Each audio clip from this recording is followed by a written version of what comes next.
ডালহৌসি ঘুরে আসার পর অনেক দিন কোথাও যাওয়া হয়নি, তাই ভাবলাম একদিন বিকেলবেলায় বেলুড় মঠে ঘুরে আসি। সেই ভেবে বেরিয়ে পড়লাম সবাই মিলে। টোটো করে একদম বেলুড় মঠের মেন গেটের সামনেই নামলাম। এটা হচ্ছে বেলুড় মঠের মেন গেট। বেলুড় মঠে ঢুকেই একটা আলাদা শান্তি পাওয়া যায়। তবে আগের থেকে বেলুড় মঠ অনেক উন্নত হয়ে গেছে। মেন গেট থেকে একটু আসলেই তোমরা এই মিউজিয়ামটা দেখতে পাবে। তবে আমরা আর মিউজিয়ামে ঢুকিনি, সোজা চলে গেছিলাম গঙ্গার ধারে। তবে যাওয়ার সময় চোখে পড়লো আর একটা সুন্দর গেট বানিয়েছে একদম রামকৃষ্ণ মন্দিরের সামনেই। এটা বেলুড় মঠের প্রধান আকর্ষণ। রামকৃষ্ণ মন্দির আর মন্দিরের চারপাশ বেশ ভালোভাবে সুন্দর সুন্দর ফুল গাছ দিয়ে সাজানো আছে। কিছু ফুলের নাম জানি, আবার কিছু জানি না।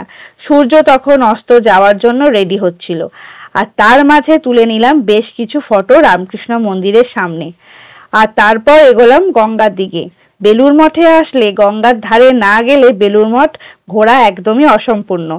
এই গঙ্গার ধারেই রয়েছে মা সারদা দেবীর মন্দির আর স্বামী বিবেকানন্দের মন্দির। দুটোই কিন্তু দেখে নিতে হবে তোমাদের বিকেল 6টার বাজার আগে, কারণ 6টার সময় সিকিউরিটির জন্য গঙ্গার ধারে আর যেতে দেওয়া হয় না। তবে রামকৃষ্ণ মন্দির রাত 9টা অবধি খোলা থাকে, আরতি হওয়ার পর বন্ধ হয়। তাই তোমরা বিকেলে আসলে সেই টাইম বুঝে আসতে পারো। আর সকাল 6টা থেকে মন্দির ওপেন হয়ে যায়। তবে শীতকালে টাইমের পরিবর্তন হয়ে থাকে। কোনো মন্দিরের ভেতর ক্যামেরা অ্যালাউ নেই, তাই মন্দিরের ভেতরে কিছুই দেখাতে পারলাম না। বেলুড় মঠ ঘুরে সন্ধেবেলায় আমি ফুচকা খেয়েছিলাম আর বর খেয়েছিল পাপড়ি চাট। আর সেদিন মাম্মাম পাঁপড় খাওয়ার জন্য বায়না ধরেছিল।